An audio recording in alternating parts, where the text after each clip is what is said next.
నమస్తే సకులు. ఈరోజు కథ పేరు చెత్త చెదారం. సీత ఎంతో అందంగా ఉంటుంది, మనసు కూడా ఎంతో మంచిది. అందుకే సవతి తల్లి రమణమ్మ ఎన్ని బాధలు పెట్టినా కిమ్మనకుండా సహిస్తున్నది. రమణమ్మ కూతురు గీతకు సీతను చూస్తే అసూయ. అది పొద్దస్తమానము తల్లికి సవతి అక్క మీద లేనిపోని చాడీలు చెప్పి కొట్టేస్తూ ఉండేది. సీతకు కురూపివాడిని పేదవాడిని ఇచ్చి పెళ్లి చేయాలని రమణమ్మ అనుకుంటున్నది. ఎవరో చెప్పగా అలాంటి సంబంధం ఉన్నదని విని ఆహ్వానం పంపింది. అది చేరవలసిన వాళ్లకు కాక మరొకరికి చేరడంతో ఇంటికి వచ్చిన వరుణ్ణి చూస్తే చాలా అందంగా ఉన్నాడు. పైగా అతడు చాలా భాగ్యవంతుడని కూడా తెలిసింది. చివరికి రమణమ్మ పెళ్లి చూపులకు సీతకు బదులు గీతను చూపించింది. వరుడికి ఆ అమ్మాయి నచ్చినట్లే కనపడింది. ఇంతలో మంచినీళ్లు తీసుకుని అక్కడికి వచ్చిన సీతను వరుడు చూడనే చూశాడు. అంతే, ఆ పిల్లనే పెళ్లి చేసుకుంటానని ఖచ్చితంగా చెప్పేశాడు. రమణమ్మ సీత గురించి అతడికి తను కల్పించిన ఎన్నో చెడ్డ విషయాలను చెప్పింది. పెళ్లి కొడుకు ఆమె మాటలు పట్టించుకోకుండా సీతనే పెళ్లి చేసుకుంటానన్నాడు. ఆలోచించి ఏ విషయమూ కబురు పెడతానని చెప్పి పెళ్లివారిని పంపించేసింది రమణమ్మ. ఈ జరిగిన దానికి రమణమ్మకు వచ్చిన ఉక్రోషం అంతా ఇంతా కాదు. ఆమె గీతతో, ఇది మన ఇంట్లో ఉండగా నీకు పెళ్ళి కాదు, ఈ రాత్రి దీని మొహం మీద వేడివేడి నూనె పోసేస్తా, దాంతో దీని అందం నాశనం అవుతుంది అన్నది. గీత ఈ మాటలకు భలే భలే, అలా చేస్తే అక్క కంటే నేనే అందగత్తెనవుతాను అంటూ సంతోషించింది. ఈ మాటలు సీత విన్నది. గుండె గుబేలుమన్నది. రాత్రికి రాత్రి ఇల్లు విడిచిపెట్టి సమీపంలోని అరణ్యంలోకి ప్రవేశించి కొంత దూరం నడిచాక అలసట ఎక్కువై ఒక చెట్టు కింద ఒళ్ళు తెలియనంతగా నిద్రపోయింది. బారెడు పొద్దెక్కాక సీతకు మెలకువ వచ్చి చూస్తే వికృతాకారుడు ఒకడు ఆ చెట్టుకు చుట్టూ కాపలా కాస్తున్నాడు. ఒక రాత్రి వేళ చిరుత పులి ఆమె పైకి దూసుకుని రాబోతుండగా చూసి వాడు దాన్ని తరిమేసి అప్పటి నుంచి ఆమెకి ఏ అపాయమూ రాకుండా కాపలా కాస్తున్నట్ట. సీత వాడికి తన కృతజ్ఞతలు చెప్పుకున్నది. నాకు నువ్వంటే ఇష్టమైంది, మనం పెళ్లి చేసుకుందాం, హాయిగా పట్నం వెళ్ళి ఉందాం అన్నాడు ఆ వికృతాకారుడు. సీతకి వికృతాకారుడు నచ్చలేదు. తనను రక్షించిన వాడు కాబట్టి ఏమీ అనలేక, నేను తప్పక నిన్ను పెళ్లి చేసుకునేదాన్నే, కానీ నేను ఈ అరణ్యానికి వచ్చినది ఎందుకు అనుకున్నావు? ఒక రాక్షసుడిని పెళ్లి చేసుకుందామని ఇలా వచ్చాను. ఎందుకంటే నా జాతక చక్రం ప్రకారం నేను రాక్షసుడిని పెళ్లి చేసుకోవాలి అని చెప్పింది వాడితో. ఆ రాక్షసుడెవడో తక్షణం కంటపడితే బావుండును. ఒక్క కత్తివేటుతో వాడిని 4 ముక్కలుగా నరికి నిన్ను పెళ్లి చేసుకోగలను అన్నాడు వికృతాకారుడు దర్పంగా. అంతే, ఆ మరుక్షణం ఇదిగో వచ్చే అంటూ ఒక రాక్షసుడు వాళ్ళ ముందు ప్రత్యక్షమయ్యాడు. వాడి కళ్ళు చింత నిప్పుల్లా ఉన్నాయి. వాడు వికృతాకారుడితో, నువ్వు కోరిన మరుక్షణం కంటపడ్డాను. నువ్వు నన్ను చంపి ఈ అమ్మాయిని పెళ్లి చేసుకో, లేదా నేనే నిన్ను చంపి ఈ పిల్లని పెళ్లి చేసుకుంటాను అన్నాడు. అక్కడికి నిజంగానే రాక్షసుడు రావడంతో బెదిరిపోయిన సీత పెద్దగా కేక పెట్టి మూర్ఛపోయింది. వికృతాకారుడు రాక్షసుడిని నిలువెల్లా ఒకసారి పరీక్షగా చూసి, ఛీ, రాక్షసుడితో పోరాడడానికి నేనేమైనా పిరికిపోతున్నా అంటూ అక్కడి నుంచి పారిపోయాడు. రాక్షసుడు సీతలోపచారాలు చేసి సీతకు స్పృహ తెప్పించి, నన్ను చూసి భయపడకు, నేను నిన్ను ఏమీ చేయను, నీ మాటలు విన్నాక నాకు నీ మీద ప్రేమ పుట్టింది, మనం పెళ్లి చేసుకుందాం అన్నాడు. కాస్త తేరుకోగానే సీత, నువ్వేమో పర్వతాకారుడవైన రాక్షసుడివి, నేనేమో పిచ్చుక పెట్టను, మనకు పెళ్ళి ఎలా వీలవుతుంది? నలుగురు మన జంటను చూసి నవ్వరా అన్నది. నాకు కామరూప విద్య తెలుసు, నీ కోసం నవమన్మథాకారుడైన మానవుడి రూపం ధరించగలను అంటూ రాక్షసుడు వెంటనే అందాల యువకుడిగా మారిపోయాడు. అప్పటికి సీతకు వాడు రాక్షసుడు అన్న భయం మనసులో నుంచి పోలేదు. వాడిని ఎలా వదులుచుకోవాలో తెలియక, నేను తల్లిచాటు పిల్లను, నా పెళ్ళికి అమ్మను ఒప్పించు అన్నది. రాక్షసుడు సరే అని సీతను తీసుకొని ఆమె ఊరికి బయలుదేరాడు. సీత వేగంగా నడవలేకపోతున్నదని ఆమెని భుజాల మీద కూర్చోబెట్టుకుని సునాయాసంగా మోస్తూ ఒక్క పరుగున ఆమె ఇంటికి చేరాడు. సీత చప్పున రాక్షసుడి భుజాల మీద నుంచి దిగి ఇంటిలోకి వెళ్ళి, పిన్ని, వాడెవడో రాక్షసుడు లాంటివాడు నన్నే పెళ్లాడతానని నా వెంట పడ్డాడు, నన్ను రక్షించు అంటూ రమణమ్మకు చెప్పుకున్నది. సవతి తల్లికి రాక్షసులు కూడా భయపడతారని సీత నమ్మకం. రమణమ్మ ఆ మాటలు వినకుండా వెంటనే సీత జుట్టు పట్టుకుని, రాత్రంతా ఎక్కడికి పోయావు చెప్పవే అంటూ గద్దించింది.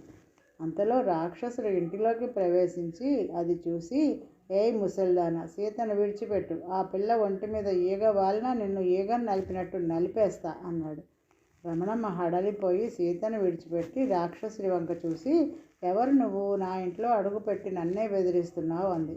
నేను నీ కూతురు సీతను ప్రేమించాను, మా పెళ్ళికి నీ అనుమతి కావాలి, అందుకు నువ్వు ఏం చెబితే అది చేస్తాను అన్నాడు రాక్షసుడు.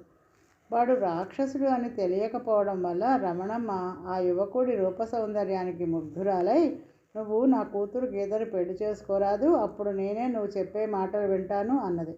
రాక్షసుడు తల అడ్డంగా ఊపి, పూర్వజన్మలో రామబాణానికి చచ్చిన రాక్షసుడిని, నాది ఒకటే మాట, నాకు ఒకటే భార్య, నేను సీతనే పెళ్లి చేసుకుంటాను అన్నాడు.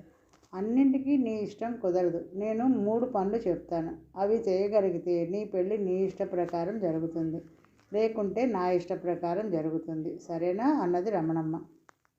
అయితే ఒక విషయం గుర్తుంచుకో, ఇంట్లో చెత్త చెదారం గురించి మాత్రం నాకు ఏ పని చెప్పకూడదు, అందువల్ల నీకే ప్రమాదం అన్నాడు రాక్షసుడు. రమణమ్మ వాడి మాటలు పట్టించుకోకుండా వాడికి నిలువెత్తు గుండిగను చూపించి, గంటలో దాని నిండా నీళ్లు నింపాలి అని చెప్పింది. ఆ గుండిగ పూర్వకాలం నాటిది. ఇంట్లో మనుషులు ఎక్కువగా ఉండే రోజుల్లో నీళ్లు దాంట్లో నిల్వ ఉంచుకునేవారు. అది పూర్తిగా నిండాలి అంటే ఒక పూటల్లా బావి నీళ్లు తోడక తప్పదు. రమణమ్మ చెప్పిన మరుక్షణం రాక్షసుడు ఆ గుండిగను దొర్లించుకుంటూ బావి దగ్గరికి వెళ్ళి అక్కడ వాడు దాన్ని 2 చేతులతో పట్టుకుని నూతిలోకి దూకాడు.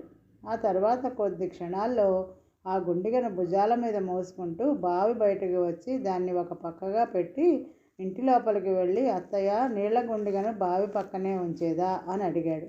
వాడు ఎందుకు అలా అడిగాడో తెలియక రమణమ్మ బావి దగ్గరికి వెళ్ళి గుండిగ నిండా నీళ్లు ఉండడం చూసి అదిరిపడింది.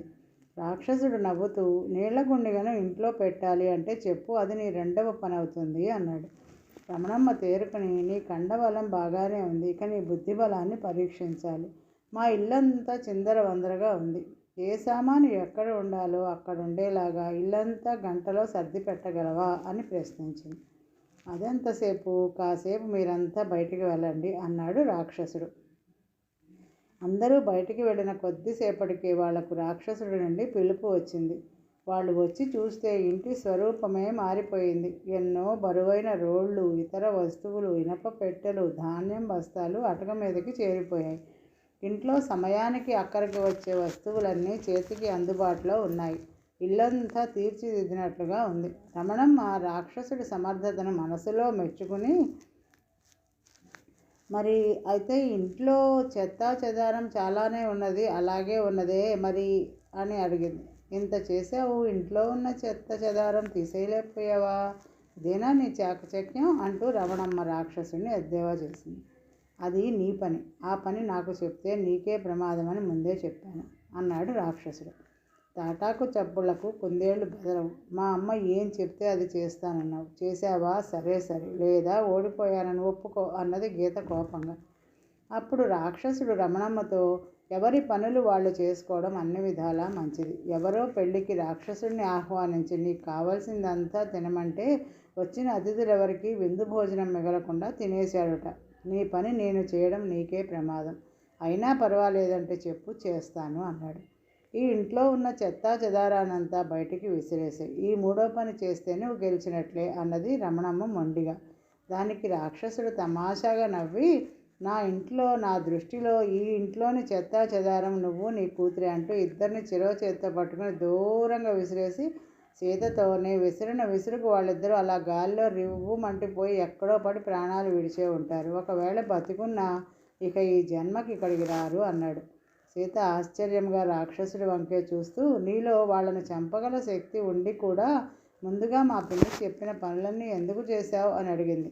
రాక్షసుడు ఒక్క క్షణం మౌనంగా ఊరుకుని, నాకు నువ్వంటే ఇష్టం, నువ్వు మీ అమ్మ అనుమతి లేనిదే నన్ను చేసుకోనన్నావు, నీ కోసం నేను వాళ్ళు చెప్పిన పనులన్నీ చేశాను, అలా చేస్తూనే చెత్తా చెదారం గురించి వాళ్ళని ముందుగా హెచ్చరించాను, మూర్ఖులు దుర్మార్గులు ముందుగా హెచ్చరించినా తమకు వచ్చే ప్రమాదాన్ని తప్పించుకోలేరు అని నాకు తెలుసు, అందుకే వాళ్ళ నోటితోనే నా చేతిలో వాళ్ళు అంతమయ్యేలాగా అడిగించాను. అర్థమైందా అన్నాడు. సీత అర్థమైందన్నట్టు తల ఊపింది.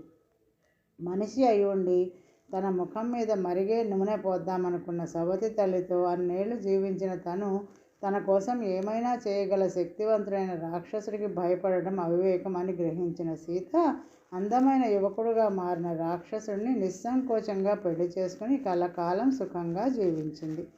ఈరోజుకి కథ సమాప్తం సట్లు. మరొక కథతో రేపు కలుద్దాం. నమస్తే.